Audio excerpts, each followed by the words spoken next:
नमस्कार गुरुजनों। मैं राकेश वर्मा आप सभी का स्वागत करता हूं आपके अपने परिवार एसएन गुरुकुल पर। गुरुजनों, आप सभी को यह जानकर बेहद खुशी होगी कि आज 4 फरवरी 2024 के दिन सुबह से ही पटना में जितने भी शिक्षक संघ हैं, चाहे वो प्रारंभिक हो, माध्यमिक हो, उच्च माध्यमिक हो या अन्य भी छोटे से लेकर के बड़े शिक्षक संघों का जमावड़ा लगा पटना में। सभी शिक्षक नेतृत्वकर्तागण सम्मिलित हुए और काफ़ी मंथन के बाद सारे बिंदुओं पर विचार विमर्श करने के उपरांत अंततः देर शाम यह निर्णय लिया गया कि सक्षमता परीक्षा हेतु कोई भी नियोजित शिक्षक आवेदन नहीं करेंगे और न ही सक्षमता परीक्षा में कोई सम्मिलित होंगे। अर्थात बिहार के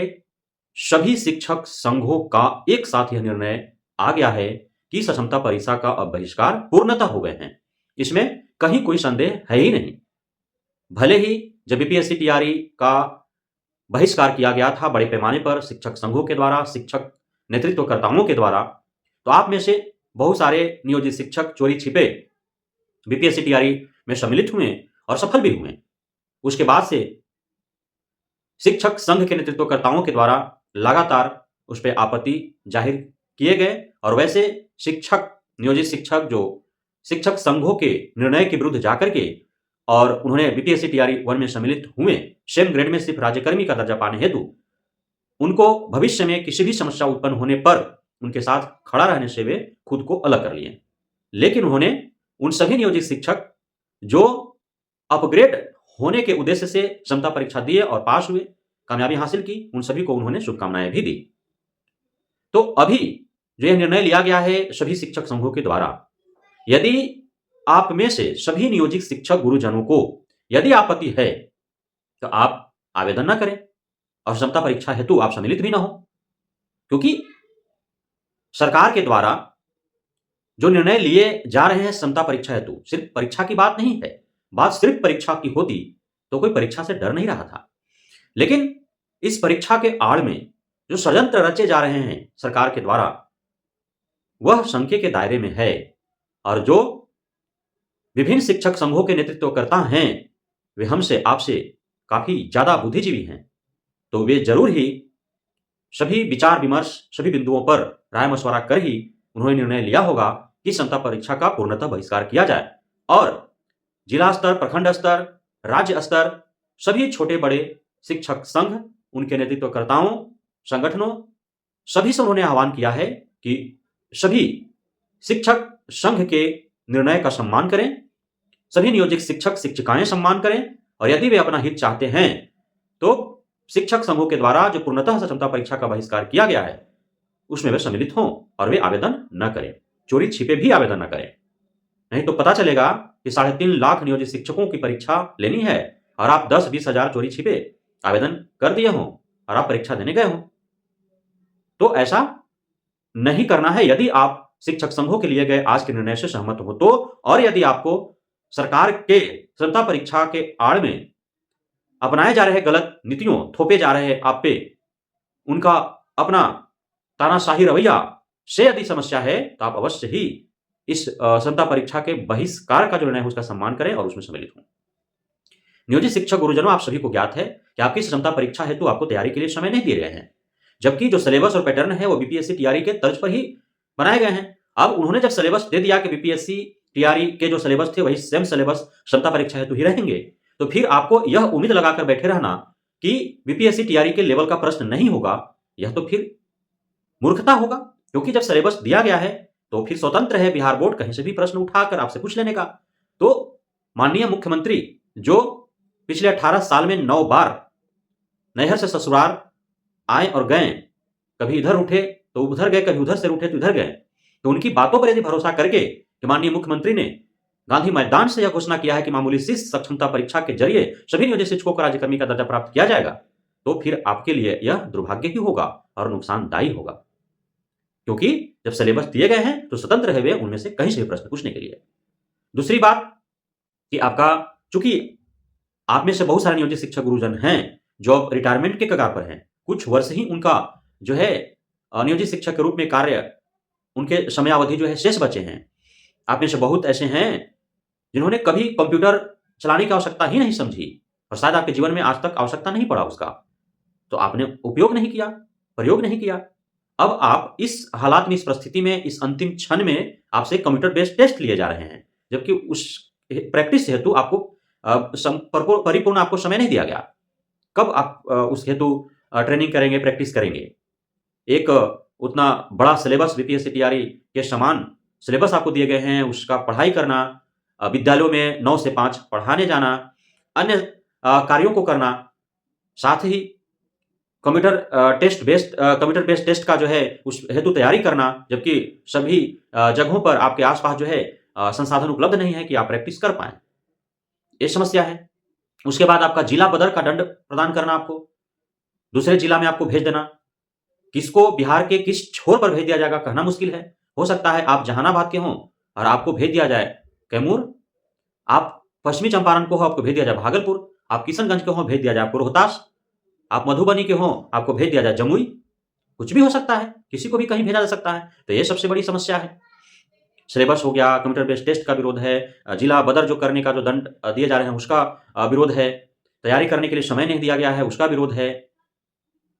उसके साथ-साथ सबसे बड़ा विरोध तब उत्पन्न हुए जब माननीय एसएस के पाठक की अध्यक्षता वाली कमिटी ने जब यह निर्णय लिया कि 3 बार में जो क्षमता परीक्षा पास नहीं कर पाते हैं उन्हें नौकरी से निकाल दिया जाएगा। अरे वाह! जब आपकी आवश्यकता थी शिक्षकों की, तब आपने 1500 रुपए में उन शिक्षकों को कई वर्षों तक सभी कार्य लिए और सभी शिक्षकों ने समर्पित हो अपने राज्य के प्रति, अपने सरकार के प्रति, अपने राज्य के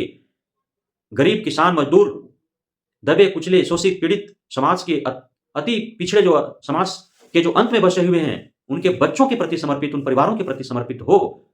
मात्र 1500 रुपए मासिक वेतन पर, और वो कार्य किया उन्होंने। 20 वर्षों, 25 वर्षों तक, कोई 15 वर्ष, कोई 18 वर्ष, कोई 5 वर्ष तक सरकारी शिक्षक के रूप में सरकारी विद्यालयों में शिक्षा प्रदान करने के साथ-साथ सरकार के द्वारा दिए गए अन्य टेम्पोररी वर्कों, चाहे वो जाति जनगणना हो, चाहे मतगणना हो, चाहे जनगणना हो, चाहे इलेक्शन ड्यूटी हो, चाहे बोर्ड परीक्षा हो, चाहे कॉपी जांच हो, चाहे खुले में शौच कर रहे लोगों के फोटो खींचने की बात हो, चाहे बोरा गिनने की बात हो, चाहे मानव श्रृंखला लगाए जाने की बात हो, स्वास्थ्य अभियानों में लगाए जाने की बात हो, स्वच्छता अभियानों में लगाए जाने की बात हो, सभी कार्यों को पूरी निष्ठा से उन्होंने किया। और अब जब उनका सुखमय समय आया, जब उन्हें लाभ देने की स्थिति में जब सरकार आई, तब जो है अब उन पे थोप दिया गया कि आपको सक्षमता परीक्षा से गुजरना होगा, तभी आपको राज्यकर्मी का दर्जा प्राप्त होंगे और आपको अन्य राज्यकर्मी का जो सुख सुविधाएं दी जाती हैं वो आपको दिया जाएगा। कितना बड़ा अन्यायपूर्ण रवैया अपनाया जा रहा है। क्यों आखिर नियोजित शिक्षकों को प्रताड़ित किया जा रहा है, शोषित किया जा रहा है? माना कि फर्जी शिक्षक बहाल हुए हैं, तो बहाल उन्हें किया किसने? आप ही के गलत नीति, नियमों, निर्देशों के कारण जो है नियोजन इकाइयों के द्वारा धांधली सेटिंग के जरिए फर्जीवाड़े तरीके से फर्जी सर्टिफिकेटों के आधार पर घूस दे करके या जैसे भी वो बहाल हुए, तो वो किसकी कमी थी? सिस्टम में दोष था। अब आपके सिस्टम में दोष होने के कारण, अब सरकार में आप ही थे, आपके सिस्टम में दोष होने के कारण जो गलत तरीके से जो फर्जी शिक्षक बहाल हुए, उन फर्जी शिक्षकों को निकालने के बहाने आप सही शिक्षकों को भी बाहर कर दें, उनका जीवन बर्बाद कर दें, यह हक आपको किसने दिया? तो ये सभी गंभीर बिंदुओं पर आप सभी नियोजित शिक्षक गुरुजनों को गंभीरता से सोचना होगा, समझना होगा। और आप सभी नियोजित शिक्षक गुरुजन, जो आज निर्णय लिया गया, बिहार के सभी शिक्षक संघों के एकजुटता, अखंडता, एकता, एक मंच पर एक साथ, उस निर्णय का आप सभी को स्वागत करना चाहिए, ताकि आपके साथ न्याय हो सके। फर्जी शिक्षक को निकाला जाए, उनके जगहों पर नए सही शिक्षकों को मौका दिया जाए, लेकिन उसके साथ-साथ सही नियोजित शिक्षकों को ही निकाल बाहर कर दिया जाए, यह कहीं से न्यायोचित नहीं है। फर्जी शिक्षकों, फर्जीवाड़े पर शिकंजा कसने, फर्जी शिक्षकों को निकाल बाहर करने की और कोई दूसरा तरीका हो सकता है। परीक्षाएं आप लीजिए, 4 सक्षमता परीक्षा लेने हैं, आप लीजिए। 3 बार में भी जो फेल हो जाता है, नहीं पास कर पाता है, यदि वो सही है तो उन्हें निकाल बाहर न किया जाए, नियोजित ही रखा जाए। उसी रूप में वो खुश रहेंगे, लेकिन उन्हें नौकरी से निकाला न जाए। आप परीक्षा लीजिए, जो शामिल नहीं होते हैं उन्हें निकाल दीजिए कि परीक्षा उन्होंने दिया ही नहीं।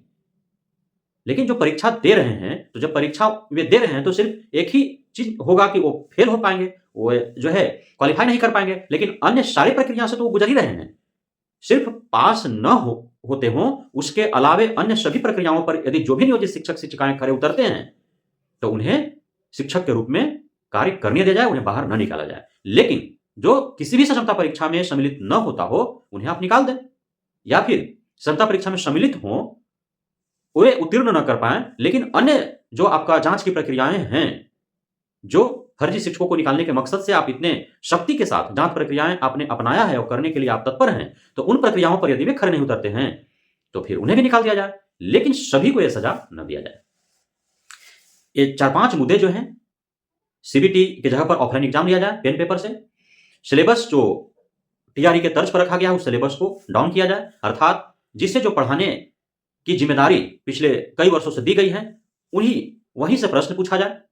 क्योंकि उन्हें तैयारी करने के लिए विशेष समय नहीं दिए जा रहे हैं कि यदि वो 1 to 5 में पढ़ा रहे हों, तो 12वीं तक का सिलेबस उलट सकें, पढ़ सकें,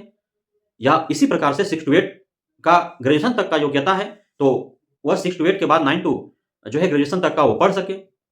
किसी को जो है इतना समय दिया ही नहीं जा रहा है, तो तैयारी कैसे करेंगे? इस पर विचार किया जाए। जो जिला बदलने की जो बात कही जा रही है, उस पर पुनर्विचार किया जाए। तो यदि जो समस्याएं हैं, जिसको लेकर के बार-बार नियोजित शिक्षक संघों के द्वारा माननीय हाईकोर्ट का दरवाजा खटखटाया जा रहा है, माननीय मुख्यमंत्री, उप मुख्यमंत्री को पत्र लिखे जा रहे हैं, उनसे मिले जा रहे हैं, और अंततः जब लग रहा है ऐसा कि कहीं से जो है यथाशीघ्र उन्हें परिणाम नहीं दिख पा रहा है, तो अब उन्हें अंतिम कदम उठाना पड़ा कि सक्षमता परीक्षा को ही उन्होंने बहिष्कार कर दिया।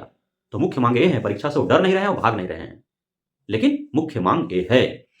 और आप में से बहुत सारे ऐसे काबिल लोग हैं जिनका ये दिमाग में है, मस्तिष्क में है कि जब 20 वर्षों से जो पढ़ा रहा है, तो क्या वो क्षमता परीक्षा क्वालिफाई भी नहीं कर सकता है? वो 150 अंक में 50 नंबर 60 नंबर भी नहीं ला सकता है। तो हो सकता है कि ऐसा हो कि न ला पाए कोई, और उनके साथ ऐसा नहीं है कि वो योग्य नहीं है, बुद्धिमान नहीं है, ज्ञानी नहीं है, वो अपने कार्य में कुशल नहीं है, हर तरह से वे प्रखर हैं, खरे उतर रहे हैं, लेकिन परीक्षा का जो टाइम बाउंडेशन होता है, जो सिलेबस होता है, जो परीक्षा केंद्र का, परीक्षा कक्ष का जो माहौल होता है, अब उस हालात, उस परिस्थिति, उस परीक्षा केंद्र के उस माहौल जो उत्पन्न होता है वहां पे, उस टाइम बाउंडेशन में जो क्वेश्चन को हल करने होते हैं, शायद अब उसे झेलने में सक्षम नहीं है कुछ हमारा नियोजित शिक्षक गुरुजन, जो हमारे आपके पिता के उम्र के हैं या उनसे भी बड़े होंगे, जो आज 58 वर्ष हो गया, 57 वर्ष हो गया, 60 वर्ष में कुछ महीने बाकी हैं, वो अब 60, 58 वर्ष, 59 वर्ष की आयु में वो परीक्षा दें, क्या शोभा देगा? तो उनके लिए भी विचार करने की आवश्यकता है सरकार को। ये सारे मांग जायज हैं, मैं प्रारंभ से समर्थन करते आया हूं, और आप सभी नियोजित शिक्षक शिक्षिकाओं से मैं आह्वान करूंगा, उन नेतृत्वकर्ताओं की ओर से, कि आप भी उनका साथ दें यदि आप अपना भला चाहते हैं तो, नहीं तो आप ना घर का रहेंगे ना घाट का। आप यदि पास भी होते हैं, जिनको 48 नंबर लाना है, यदि 48 या 89 लाता है, तो हो सकता है कि आप कैमूर को आपको किशनगंज भेज दिया जाए। आप यदि युवा हैं, 60 या 61 लाते हैं, तो हो सकता है कि आप भागलपुर के हों और आपको गोपालगंज भेज दिया जाए। हो सकता है ना, क्योंकि अंक के आधार पर जो है जिला तय किया जाएगा, अंक के आधार पर वरीयता तय किया जाए, वरीयता भी अंक के आधार पर तय किए जाने की बात कही जा रही है। तो ऐसे में तो हो सकता है कि जो 18 साल पूर्व जो नियोजन इकाइयों से जो नियोजित होकर के शिक्षक हैं, जिनका आज उम्र जो है 58 साल, 59 साल, 60 साल में कुछ दिन बचे हैं, 6 महीना, 8 महीना, और आज जो छठा फेज में जो नियोजित शिक्षक बना है, आज का युवा जिसका हो रहा होगा 22 साल, 25 साल, वह अंक ज्यादा ले आए, अपने पिता के उम्र से भी एक ही विद्यालय में पढ़ा रहा हो, वरीयता ज्यादा पा जाए, ऐसा भी हो सकता है ना। तो ये सारे बिंदुओं पर गंभीरता से पुनर्विचार करने की आवश्यकता है सरकार और शिक्षा विभाग को। और इसी बीच ये सारे प्रकरण चल ही रहे थे कि माननीय नवनिर्वाचित या नवनियुक्त या उनको जो बने हैं उप मुख्यमंत्री सम्राट चौधरी जी, जो बिहार के जो नए नवेले उप मुख्यमंत्री सम्राट चौधरी का बयान आता है कि नियोजित शिक्षक नेतृत्वकर्ताओं से बात की जाएगी और नियोजित शिक्षकों के संख्या और गुणवत्ता को ध्यान में रखते हुए उनके मांगों पर पुनर्विचार किया जाएगा। इस तरह के जो है उनका बयान सामने आया है। अब चूंकि जब भाजपा के नेता, चाहे वो विजय कुमार सिन्हा जो उप मुख्यमंत्री हैं, चाहे वो सम्राट चौधरी रहे हों, चाहे सुशील कुमार मोदी हों, ये प्रखर नेता हैं, मुखर नेता हैं,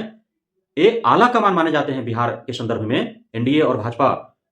की पार्टी के अंतर्गत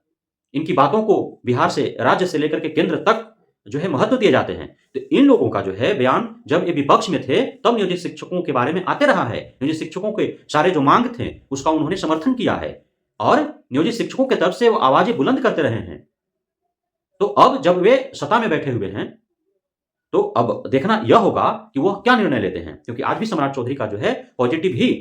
उनका बयान देखने को मिला है, सुनने को मिला है। तो अब इस पर सिर्फ बयानबाजी ही रह जाता है या फिर अंदरूनी विभागीय कुछ इस पर सकारात्मक कदम उठाए जाते हैं, तो अब भविष्य तय करेगा कि क्या कुछ होने वाला है। लेकिन अभी का जो स्थिति है, आज का जो खबर है वह यही है कि नियोजित शिक्षक संघों के द्वारा एक मन से एक साथ जो है इस क्षमता परीक्षा का बहिष्कार कर दिया गया है। जब तक उनके मांगों को पर पुनर्विचार नहीं किया जाएगा, उनके मांगों को माना नहीं जाएगा, तब तक वे न तो आवेदन करेंगे, और जब आवेदन नहीं करेंगे तो क्षमता परीक्षा होगी ही नहीं, वो देंगे ही नहीं, जिसमें आप सभी नियोजित शिक्षक शिक्षिकाओं को उनके निर्णय का सम्मान करते हुए उनका साथ देने की आवश्यकता है। चोरी छुपे आपको आवेदन करने की आवश्यकता नहीं है, नहीं तो आप न घर का रहेंगे न घाट का रहेंगे। मैं इसी उम्मीद के साथ कि आप अपने उज्जवल भविष्य के बारे में सोचेंगे, समझेंगे और उचित निर्णय लेंगे। मैं आपसे विदा लेता हूं, फिर मिलूंगा आपके अगले वीडियो में किसी अन्य अपडेट के साथ। तब तक के लिए धन्यवाद। आप सभी का हमारे साथ जुड़े रहने के लिए, बने रहने के लिए, हमें इतना प्यार देने के लिए, हम पे भरोसा बनाए रखने के लिए। जय हिंद।